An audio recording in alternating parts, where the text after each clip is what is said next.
We provide you the platform to turn your dreams into reality. Give wings to your aspirations with KR Mangalam University. नमस्कार दोस्तों, आप देख रहे हैं जागरण जोश और मैं हूं आपके साथ सिमरन राजपाल। क्या आपने कभी सोचा है कि दुनिया का नक्शा पहले कितना अलग था? बॉर्डर्स बदलते थे, बड़े बड़े साम्राज्य बनते और गिरते थे और कुछ देश तो बस गायब ही हो गए।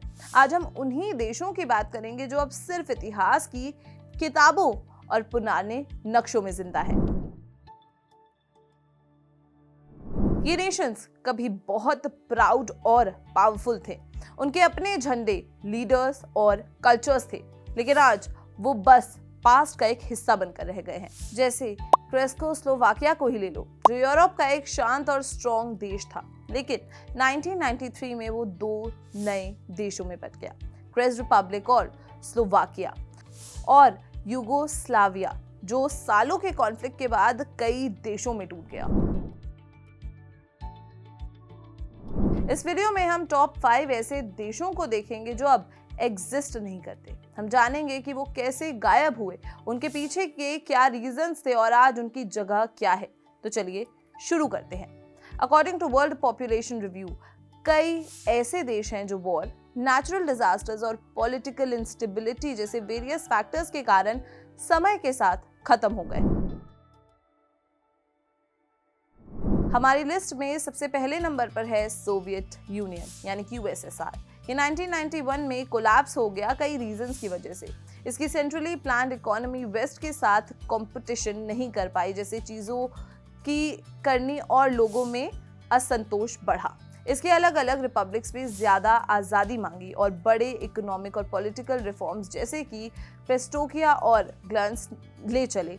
ये फाइनली 15 इंडिपेंडेंट कंट्रीज में डिसॉल्व हो गया। दूसरे नंबर पर है युगोस्लाविया।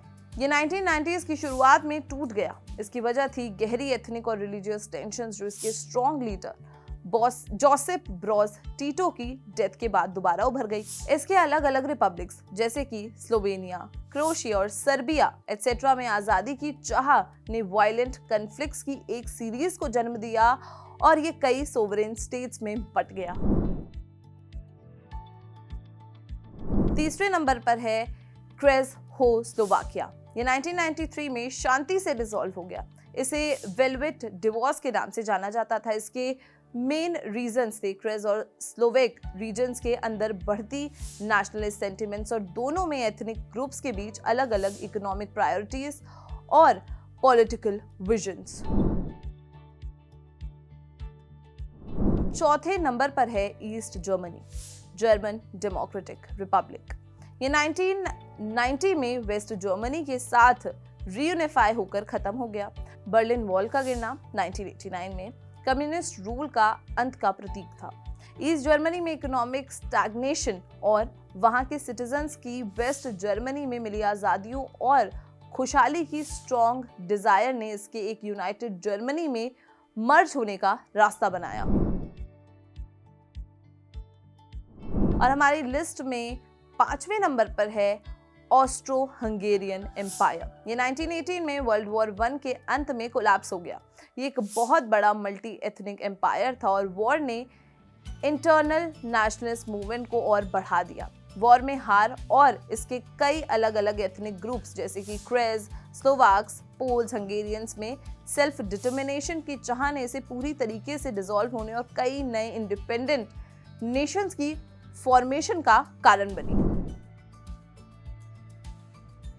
इसके अलावा भी कई ऐसे देश या एंटिटीज थे जो अब नहीं हैं, जैसे कि रोमन एम्पायर जो बहुत बड़ा होने की वजह से और इंटरनेशनल कॉन्फ्लिक्ट्स के चलते डिक्लाइन हुआ, ऑटोमन एम्पायर जो वर्ल्ड वॉर 1 के बाद खत्म हुआ और मॉडर्न टर्की और मिडिल ईस्ट के कई देशों को जन्म दिया, प्रूशिया जो वर्ल्ड वॉर 2 के बाद डिसबैंड हो गया और साउथ वियतनाम जो वियतनाम वॉर के बाद नॉर्थ वियतनाम के साथ यूनिफाइड हुआ।